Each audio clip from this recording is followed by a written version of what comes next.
first day of the week when we were gathered together to break bread, Paul talked with them, intending to depart on the next day, and he prolonged his speech until midnight. Add to your faith virtue, to your virtue knowledge, to your knowledge self-control, to your self-control patience, to your patience godliness, to your godliness brotherly kindness, to your brotherly kindness add love. The definition of faith, Hebrews chapter 11 defines faith for us, and it gives us examples of faith. And every single example that we have of faith is coupled with obedience. I've heard before a connection in terms of mercy and grace. I think those two things are tied together. Mercy is God withholding what we do deserve. But when God is gracious, he's giving us what we do not deserve. And Christians need to be mindful of that. You may have to sacrifice in order to have to obey God. We need context, right? When we talk about authority in the scriptures and understanding the scriptures, we always have to talk about context. It was a profound saying from Genesis 2.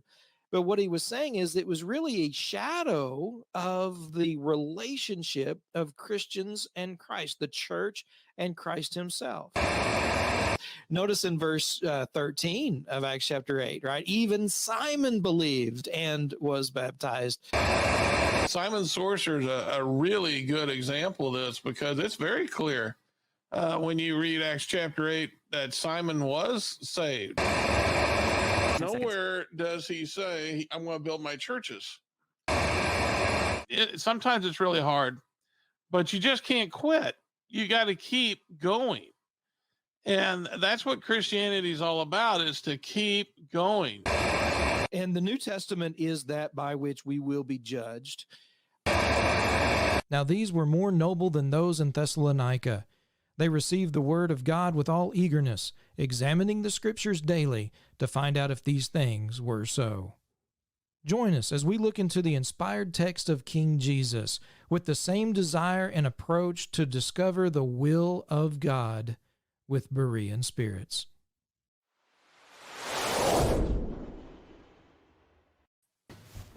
Hello and welcome back to Berean Spirits and 2022. Wow. Hard to believe we've been doing this for over a year and a half and starting a new year here in 2022. Looking forward to what this year holds for us. My name is Chris Peltz. I'm the evangelist with the Southside Church of Christ here in Springfield, Missouri. And we've got all the guys back to start off the new year. We've got Craig Benny, who has moved and is up in the St. Louis area with the Westlake Church of Christ in, Wentzville, right? That's right, yeah. Yep, up in Wentzville, Missouri. We've got Josh Thornhill with the Brookmead Church of Christ over in Johnson City, Tennessee. And, of course, we've got Richard Dodson with the Kearney Church of Christ up near Kansas City. All right, guys, last year was another crazy year, a lot of work. We were able to accomplish a lot of things, reach a lot of folks. Looking forward to this year and what we can do on the program this year as well.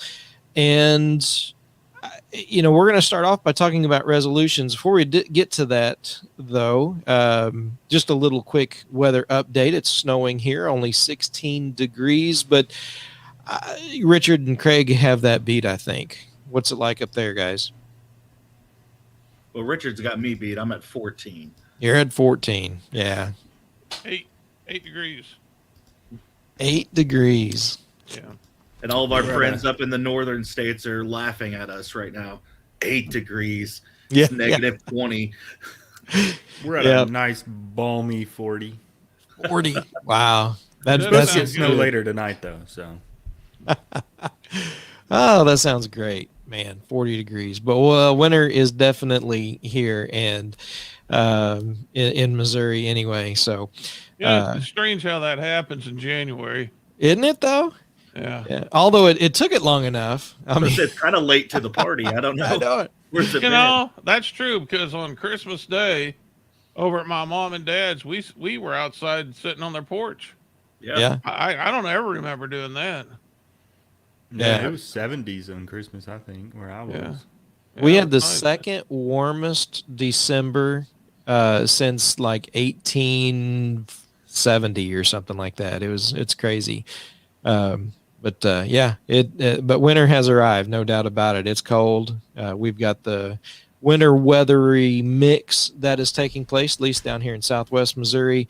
And Josh is looking forward to the snow that he's hoping to get tonight.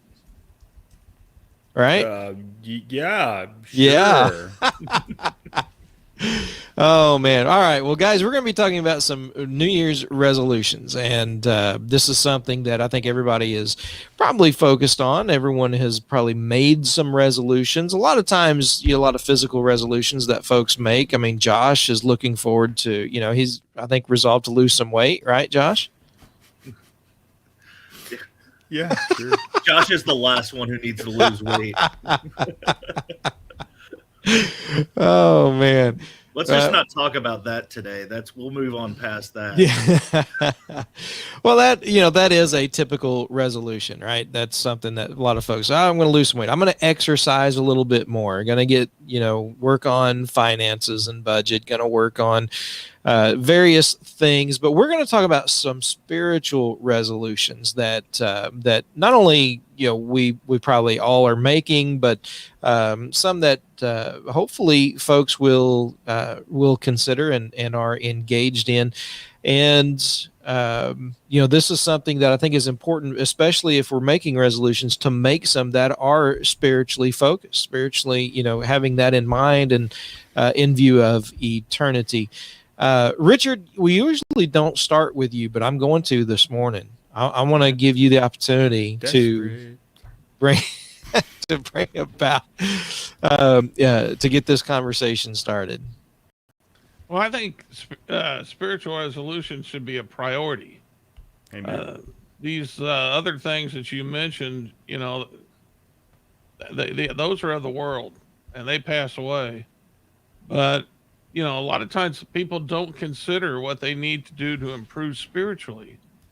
And the New Year's is a time when we make resolutions. A lot of times people, they take inventory of themselves. So what better time to think about our top priority, and that is our spiritual life. So there's a lot of things that we need to consider and what we need to do to improve our spiritual life. Of course, like I said, I don't think a lot of times people even think about it, but they should, because it will improve their physical lives more than losing weight. It will improve their physical life more than exercise. There's just nothing that you can do to improve your life more than to improve your spiritual life. Yeah. Yeah. I mean, that absolutely. And, one thing that kind of on a, looking at this from a negative aspect of things in one sense, if we're making New Year's resolutions in a spiritual sense, just to get us to thinking about this, but what is that saying about how we wrapped up the end of last year, or how we started or ended or went through this past year? What were we not focused on that we are trying to focus on now? And why did we wait to make that resolution, now? I mean, certainly we need to be doing it. We need to be focused on that. And it's, something we need to make that focus, but why haven't we been focused upon this all along? Or maybe the resolution is just to continue to grow and to do things such as, Bible study and reading and things of that nature. But just something to think about as we talk about these things. Craig, do you have any specific resolutions that you can think of that maybe, it's maybe common, but maybe not so common when it comes to some spiritual resolutions? Yeah, I think I have a couple that I've written down, but I have I'm going to start with something that's not so common. I think that we could, in the church, we could get better at communicating, get better at talking to one another and speaking with one another. The early church thrived on communication. The matter of fact, most of the New Testament is the early Christian writers, or those who were inspired by God, writing letters to communicate with other churches and with other members of the church. But we see this constantly. This is in the teachings of Jesus from the beginning in the Sermon on the Mount. Right after he says, do not be angry with your brother without cause. He says that if your brother has a problem with, if you know your brother has a problem with you, when you go to if you go to offer up a gift to God and you know your brother has a problem with you, he says, leave your gift there and leave and go work out your problem between you and your brother. And so it's this idea that you constantly are in communication with one another. You're constantly discussing your problems, and not just your problems. The Ephesians chapter 4, we're told part of the growing process or the maturing process for the church was to speak the truth in love with one another. Romans chapter 12 talks about preferring one another, and it talks about being hospitable. It talks about rejoicing with those who rejoice and weeping with those who weep. A lot of what we see in the New Testament church is they were with each other constantly. They were in and out of each other's homes. And at the end of Acts chapter 2, they're constantly having meals with one another. They're constantly in one another's lives. And I think a lot of times with the church today, we meet and we have our Bible studies. You know, we go on Wednesday nights, we go on Sundays. We come together and we gather, and that's wonderful. We definitely need to be doing that. But what are we doing, you know, Mondays and Tuesdays and Thursdays, Fridays and Saturdays? A lot of times you don't hear from any members. You don't reach out to any members. You don't talk to people unless there's a reason to do it. I think that we probably could realize that there is a reason to always talk to one another. We need to be constantly communicating and building one another up. Yeah, no, I think that's a great point, because, you know, too often we focus on, you know, oh, I'm going to read the Bible all the way through, right? We're going to read from Genesis to Revelation, and that's, you know, a resolution that they make. And I think some of those things you mentioned do go, on the wayside, unfortunately. And I think those are very important things that we need to be doing. Communication is important, talking to brethren and spending time with brethren. I think those are great resolutions because that's where congregation is going to grow together, draw closer together, and grow as a family of God's people. I think that's I think that's a great point to bring up. To go along with that, you know, we need to listen more. When we're thinking about communication, that doesn't mean always talking. That means, you know, slow to speak. James 1:19. Amen. So we have to, and that's part of communication. And that's one of the things I find difficult a lot of times is actually listening. Listen, when someone comes up to me is my wife is really good at that. She listens and she picks up on things where a lot of times I'm not focused enough on my listening. So I think that's, if you're going to improve your communication skills, for me anyway, a good resolution would be to work on your listening. Yeah, absolutely. Yeah, that's very good. Josh, you want to jump in? What'd you say? I don't know where I got this quote from, but I had read somewhere that one of the biggest problems with communication is the illusion that it's actually taken place.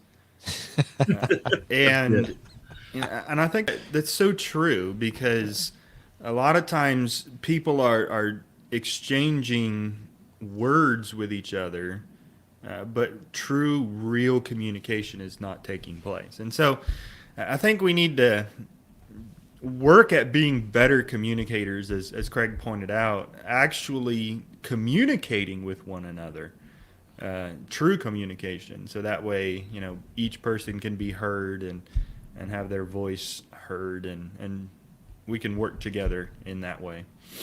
You know, a lot of it is not just, you know, we think about communication when a problem arises or when there's something you have to say. A lot of it is just being there for one another and checking in on one another and talking with one another. I feel like I know that's a dangerous, in a Bible study, I don't like the used "I feel like," but it does seem like in the church, and it's on all of our shoulders. I'm not blaming anybody, I'm blaming myself also, but it's on our shoulders to just to be there for each other and to talk with one another.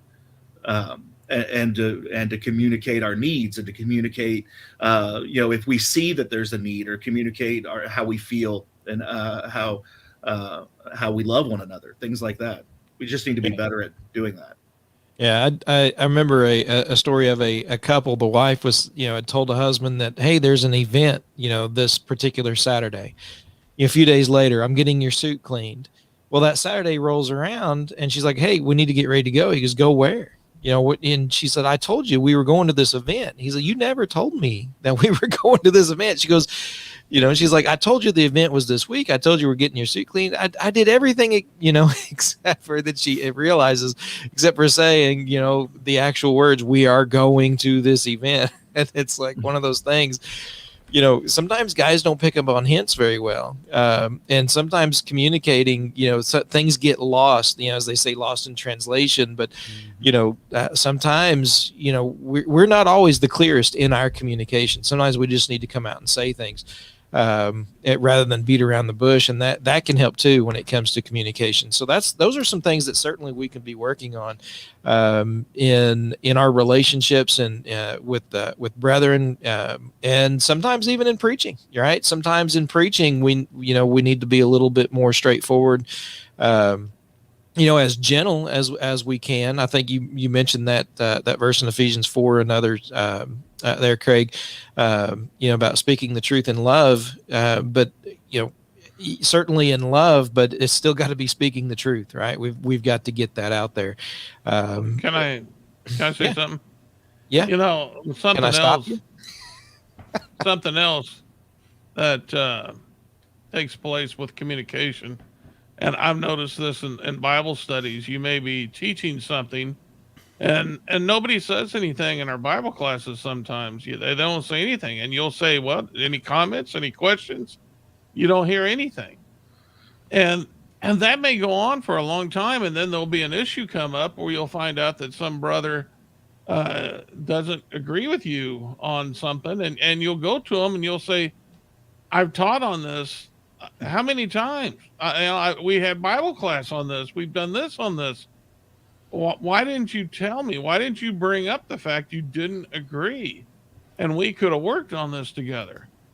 And a lot of times people are just not forthcoming when they hear something that they don't agree with and at church, and either in the sermon or in Bible class. And if you don't, again, if communication is not extended, how are you going to work together to try to work out the problem? I mean, there has to be something, you have to be able to share your ideas, or there can't be any, you can't work together. And so that's an important part of communication, is not being afraid or ashamed or even reluctant for whatever reason to share your thoughts about something when you're not really seeing something eye to eye with somebody. Yeah. Yeah. There's another aspect of this that I think is important, and we're going to, and then we'll try to move on, but something that I know I've dealt with in other places, but someone gets their feelings hurt. Josh, you ever had your feelings hurt? Yeah, a lot. Yeah, a lot, he says. Oh no. Well, I've experienced times when all of a sudden somebody quits coming to church, or they go somewhere else, and you're like, what happened? Where, what's going on? And it's like pulling teeth, getting them to say anything or talk about anything, and then you come to find out they got their feelings hurt. Someone said something. Sometimes not even directly to them, but it was just something that they didn't like, that it kind of hurt their feelings. They took it personally when maybe it wasn't meant to be personally, wasn't even directed to them at times. But nevertheless, they got their feelings hurt, and they just left. And, and if we're going to work those things out, if we're going to, keep that from happening in the future, you're doing a disservice to someone. If someone hurts your feelings and you don't say anything, you don't say, hey, you know what, you probably didn't mean anything, give them the benefit of the doubt, but nevertheless, let them know rather than just leaving. Congregations can become extremely discouraged and devastated with, when folks just start leaving and no one knows why. And if we don't know why, or if someone has gotten their feelings hurt or something has been said and nothing is brought up, we can't correct anything. We can't make any changes to make sure it doesn't happen again. And unfortunately, what'll happen is it will happen again, and we'll be left just kind of wondering what's going on. So it's important, that we do have that communication, even when it's difficult. Sometimes it's not always easy to bring those kinds of things up. Any last thoughts on that before we move on, guys? As far as the getting your feelings hurt, I understand that, sometimes people say things that, that you just, that it just strikes you wrong. But I think sometimes we just need to dust ourselves off and move on from that. Like, just give them the benefit of the doubt. They didn't mean anything by it, or I'm just gonna move past it and be willing to not have to make a big stink about it or a big fuss about it and just move on from it. I mean, we're all adults.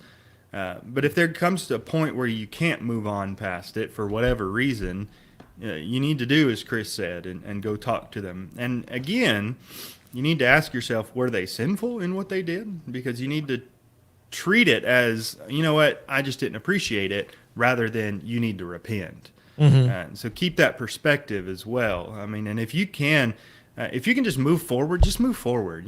Like there's things like let it roll off your back. Roll off your back like water off a duck's back. I'll get it one of these days. But sometimes we just get in a hissy fit and we think we have to go rebuke somebody because they hurt our feelings. If you can, just move forward. Like don't make a fuss about it if you don't have to. Yeah. The other side of that is if you can't move past it and you're constantly thinking about it, don't pretend you've moved past it. Yeah, that's true. Yeah. Work on it and fix it, because it will eat at you and it will eat at the relationship and it'll hurt in the long run. Yeah. And don't just ignore it and leave. If it's eating at you. Amen. Yep. So, all right. Well, Josh, what New Year's resolution, spiritually minded resolution, do you think is good for us to consider? Well, I think something you touched on at the very beginning, as far as the New Year's time where we often reflect. I've read some things on Facebook this past couple of weeks talking about how the New Year's a fresh start kind of thing. It's good to take that opportunity to reflect upon our lives, but I think, we need to be doing that introspection constantly. Not just at the beginning of the year. It's something we need to continually be reflecting upon ourselves, examining ourselves, Paul says in 2 Corinthians 13. But with that said, I think one of the things we ought to often reflect upon is how close we are with God in our lives. And we need to make a resolution that, by this point next year, I want to be closer to the Lord than I am now.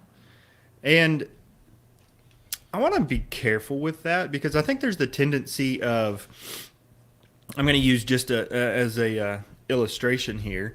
You might say, I'm 10 feet from that wall here, and I want to, in an hour, I want to be 9 feet. And you can, just mess around for 59 minutes like, oh, well, time to get closer now, And the point is, you could do whatever you want for 360 days, and then in the last 5 days decide, oh, I need to get closer to the Lord. My encouragement is to try each and every day to do things that'll help you draw closer to the Lord. So that way, by this point next week, you're closer to God than you are now. And then the following week, you're closer to the Lord. And then the following week, and the following week, and the following week. Put steps in order each and every day. That's praying, reading the Bible, worshiping, all various things that you can do. That'll help you to draw closer to the Lord and make that a priority in your life. Make godly people, being with godly people, a priority in your life. Things like that that are going to help you to have God a greater part of your life so that you can draw near to him and resist the devil so that he will flee from you. Yeah. Yeah, no, that's awesome. That, and that, taking those steps, right, and having that resolution to do something, and set goals. Sometimes we set goals, by the end of the year, and it's probably better, as you said, especially in that aspect, but probably in all the aspects is sometimes we work better in short-term goals rather than long-term goals. Because we can see or feel or recognize the results a little bit better and quicker, and so when we have a little bit shorter term goals, even when they're associated with long term, when we can look at and say, all right, this is what I've done this past week, this is what I've done this month, this is what I've done this quarter, when you can really set those things up and build upon them, I think it's a little bit more encouraging and less discouraging because we're seeing those results take place. I want to add to that if I can. Sure. I've listened to guys talk about financial things, goals as far as finances are concerned, and one of them is dealing with getting out of debt and paying off all your debts. And one of the ways that is suggested to pay off all your debts is to start with the smallest one, pay that off, focus on the smallest debt, and then pay minimum on everything else. And then once you get that smallest one, then you take everything that you were putting towards that smallest debt and then move it to the next one. And then when you pay that one off, you move everything to the next one. And then you just keep building up and you're paying more and more as you go down the line. And the point is, we want to attack the biggest one first, but then, we kind of get discouraged and it takes forever. And the point is, if you start with the small one, you get these little victories along the way that keep pushing you forward. Sometimes when you start too big, it's too overwhelming or too much. And so when you start smaller with smaller little chunks, for example, if you're trying to overcome sin, don't say, I'm going to go an entire year without sin. I would hope somebody would be able to do that, but just take it a day at a time. I'm going to go today. I'm going to go today without sinning. And then the next day, I'm going to try another day.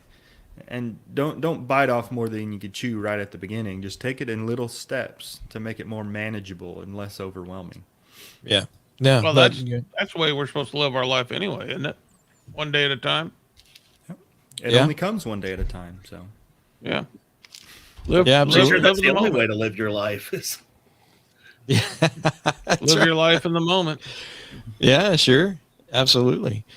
Richard, you have any other? Well, yeah, I'm going to add to his. I found this on a guy's website. I'd like to take credit for it, but he put a sermon together, and I think I'm going to preach it. I'll do it my way, but I mean, it's his.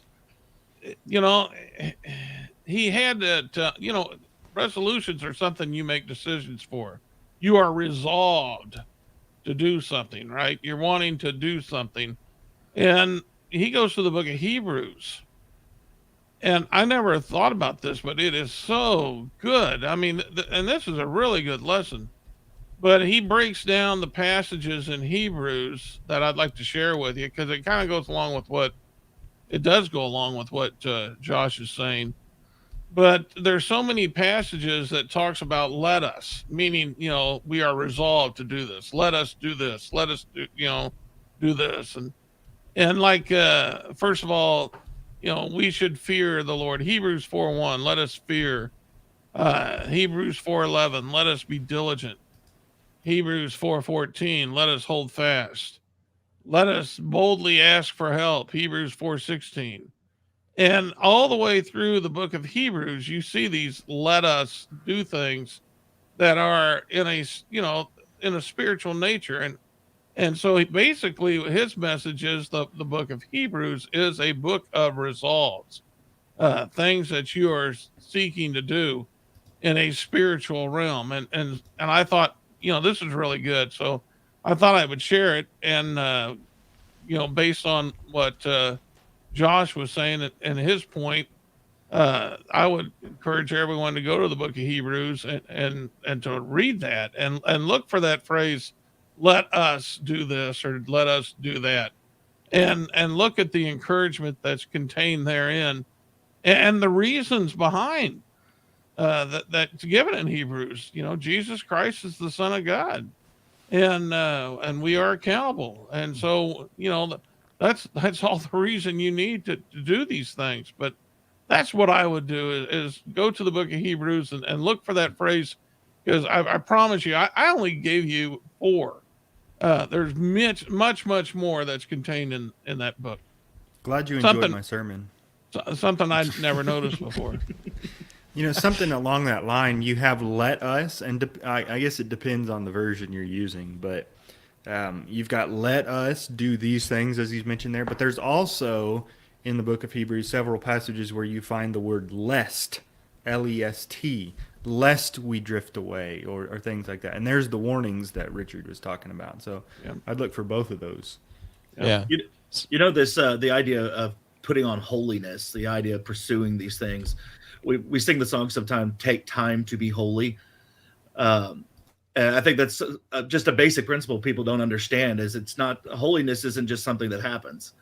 It's something that you have to actually pursue. It's something you have to work with. Hebrews chapter 12 tells us to pursue that which makes for peace and holiness. Pursue peace and holiness, rather. That which makes for peace is Romans 14, but pursue peace and holiness is in Romans chapter 12. And so that's something that is pursued. To give you another let us from the writings of Paul, 2 Corinthians chapter 7 and verse 1 says, therefore, having these promises, beloved, let us cleanse ourselves from all filthiness of the flesh and the spirit, perfecting holiness in the fear of our God. And so he's saying, cleanse yourself from all unholiness, all filthiness, and he says perfect holiness. The idea there is become mature, let holiness mature and come to completion. And so but he's saying put off the world and become mature in holiness. But that's something that doesn't happen overnight. That's something you actually have to pursue. You actually have to take time out of your life to do the things that make you holy, to do the things that make people holy. And part of that is reading your Bible. Part of that is studying and praying. And part of that is fleeing temptation, all of those things together. Yeah. Man, that's great points. And it kind of reminds me of an old sermon I heard years and years ago about gardening. And they made the play on the words like lettuce, let us. And I'm trying to remember some of the others. I don't know if you guys remember some of the other, bear fruit, of course. But then some other things that you might put in a garden that they might be before our time. I'm not. Well, Yeah, right. I actually have that sermon. I like to preach it in the spring when people are planting gardens. Yeah, I haven't done it in a few years now, but I need to get that out again. That's a good lesson. Yeah, it's pretty neat, some of the things that they come up with. Well, guys, one of the things that we've really focused upon some spiritual aspects of all of this, but even with a spiritual focus, sometimes there are physical things that we do that are still spiritually minded, and some resolutions that I think we can make. And one might be, participation with a local church. We talked about communication. What about participation? Because men and women both have roles that they can play when it comes to helping out a local church. While not everyone is going to be a song leader or a class teacher, there are some that probably could do those things that maybe haven't in times past, whether it's a kids class, whether it's an adult class, whether, it's just being more active in maybe, maintenance or taking care of cleaning the building, preparing the Lord's Supper. There's all kinds of things that we could be doing, from that might be looked at as a little bit more, physical things, but it's for the spiritual work that the church is involved in, and things that we're doing. And so sometimes those are some things that we can consider and look at and find out, what could I be doing to help out, at the building? What could I be doing? Of course, Craig mentioned earlier hospitality and having folks over at your house and preparing meals for folks, maybe helping out elderly or college students or things like that. But sometimes those physical things that we can resolve to do, are ways that we can help build up spiritually the congregation in and of itself. Any thoughts? Yeah. Yeah. Go ahead, Josh. I was going to say, I think I've heard it said before, and I think it's absolutely true. There are no spectators in the kingdom of God. And too many people want to just sit on their hands and let everybody else do everything else. And that's not biblical. It's not godly. That's not what God intends as far as his church is concerned. I've been told before that, somebody had told me, I think his point was that, no one's really going to be able to teach a Bible class the way that I do. Which I hope I'm not the most knowledgeable person at this church. And if I am, that's a really, really scary thing. But I think, I might have more time to be able to devote to a Bible class, but that doesn't mean just my teaching of a Bible class will automatically be better than anybody else. And so we need to not look at things that way and be willing to step up and do our part as far as a church is concerned, even if it's not something as far as teaching or leading singing. Maybe there's something that you can do that's going to be helpful to the work that maybe people won't see, but it's still important and it's still helpful, and it's something that you can do. The song, "There's Room in the Kingdom of God," for the work that you can do. I butchered the thing, the words to that, but you get the point. Find your place. Find your place. 1 Corinthians 12 talks about we are all members individually, but one body. Find your place where you can serve, where you can be useful, where you can participate within the kingdom of God. And that, as Paul says in Ephesians 4, when every part does its share, it causes growth of the body for the edifying of itself in love. Let's all work together so that we can glorify God and grow the borders of the kingdom. Yeah, find your place doesn't mean find your pew. Yeah. Find your place to serve. Yeah. Craig, go ahead. Coming from the other side of that, just speaking to the members, I don't think sometimes we understand how discouraging it is when you have members who were active and then suddenly they stop doing everything. Or you have members who are capable, but they're not doing anything. That's very discouraging for the people who are not just the preacher, but for people who are actually working. It's discouraging. It's the same like if you went to work at any other job and you're the only employee who was actually working at the job. It's that same discouragement. And you get people who start thinking, well, if nobody else is going to help, then why should I help? Yeah. And so you're being a discouragement for one. Also, there's an expectation here. If you're going to be a member of the body, then the body should be able to rely on you. When you get out of bed in the morning, you expect both of your feet to work, right? You expect your hands to work. If something part of your body is not working, there's a problem with your body, and you go get it looked at. You fix the problem, or you try to fix the problem. And so when part of our body isn't working, the rest of the body feels that. And so I don't think sometimes we realize when we're just sitting over on the sidelines what we're doing to the rest of the body. It's hard. It's hard to run a race when one of your feet ain't working. Yeah. And helping. It's harder. And even the simple things you might, like you said, there's more things than you can do than what is seen. Simple things even that takes load off of the rest of the body. Yeah. And is helping to effectively work together for the kingdom. And so start small, get in there with any way that you can help. Just get in there. Ephesians Okay. 4:16, I think, says, by which every part does its share. Yeah. Yeah. If I could illustrate that a little, when I was in high school, we went to Hawaii on a class trip, and I was in the ocean swimming one day, and a wave lifted me up, and it brought me down onto a jagged rock, and it put a small gash on the bottom of my foot. And so, in order to walk, I changed to where I was walking on the inside of my foot, so I didn't, hit the part that hurts. Well, because of that, my hip started hurting because I changed my gait.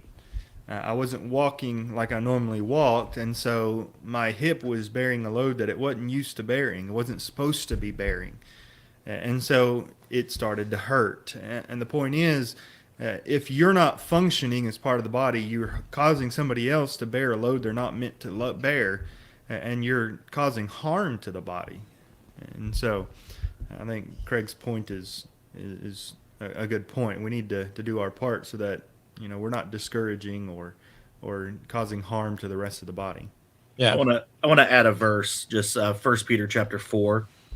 1 Peter chapter 4, and I had it a second ago. Hold on. Verse 10. I was like, where did it go? 1 Peter 4:10. As each one of you has received a gift, so you have your gift, minister it to one another. So find what your gift is, and then use your gift. You have your gift, minister it, give it away. Yeah. Anyway. Yeah. Very good point. Absolutely. Yeah. And Romans 12, 7, 8, and 9, something like that. It talks similar, to those who have this gift, do it heartily unto the Lord. Do it, to those who serve with service, and those who can give with generosity, and to do the things that you can do. Absolutely. All right. Well, Craig, and Josh and Richard, this is, great start to the new year. Things are going, Lord willing, we're going to be able to continue, Berean Spirits, every Thursday morning at 10 o'clock. Any last thoughts though on the resolutions that we're talking about, Craig? Throw it to you first. Would like to echo something Richard said. Resolution, the word is to be resolved. So when I think of the word resolved, I think of determination. I am resolved to do something. We sing that song, I am resolved. I am resolved. I am determined to do this. And if you're determined to do something, then you put effort into doing it. It's not enough just to talk about it. You actually have to go and be resolved to do it. Yeah. Amen. All right, Josh, last thoughts? I'd encourage you to take the Colossians 3, the chapter, and just read through it and see how you can make application of that. Particularly the verse 17 verses. I think if you're looking at resolution, that's a good place to start, because he talks about setting your mind on things above, putting to death your earthly members, and putting on these spiritual things. And so I think that's a good place to spend some time meditating and reflecting upon your own life as to where you can and ought to be growing. Yeah. All right. Richard, last thoughts? Well, I put them in the comment section, but they're a little bit fuzzy here. I forgot every time I put something in the comment section, it comes out under each heading that we're in. But we were talking about the garden. 3 rows of peas, peace of mind, peace of heart, peace of soul. 4 rows of squash. Squash is what Michelle typed in. Squash gossip, squash indifference, squash grumbling. And again, it goes on. I don't know if it caught everything, but there are 3 comments. Yeah, but needless to say that, thank you, Josh. We're going to take your button away from you. Now, my resolution that I didn't get to because I wasn't worthy enough to be asked was prayer. And I'll hurriedly say that Chris Kramer invited people to do this, and I would invite everybody to do it also. Set your alarms on your phones to 9 o'clock in the morning, 3 o'clock in the afternoon, and 9 o'clock at night, and set that a time aside for prayer. Let your alarm go off to remind you. And that is beside all your other prayers, bedtime prayers, meal prayers. Right. You know, I would invite everyone to do that. Yeah. Very good. Very good. And I did give you a chance. You just chose to go off of what Josh said. Oh, well, thank you. Yeah. You're welcome. Yeah. Oh, See, man. nothing has changed in the new year. That's That's right. Hey, you know what? You're still speaking and not listening to me. I don't know what you're talking about. Oh, Did man. someone say Some things something? don't need to change. That's right. Yeah. Some things we are determined not to change. Oh, man. That's great. All right, folks. Yeah. So we appreciate everybody tuning in and listening. Be sure and hit that subscribe button. Share it out to everybody that you know. We appreciate that as well. Leave a comment for us and go to bereanspirits.com and you can find out more information about us and the works that we're involved in. And at least a little bit. We're trying to get more information about Josh, but you know, he's kind of a secret guy. So Yeah. yeah, he's all right, folks. Again, thanks for tuning in, and remember to search the scriptures daily with Berean Spirits.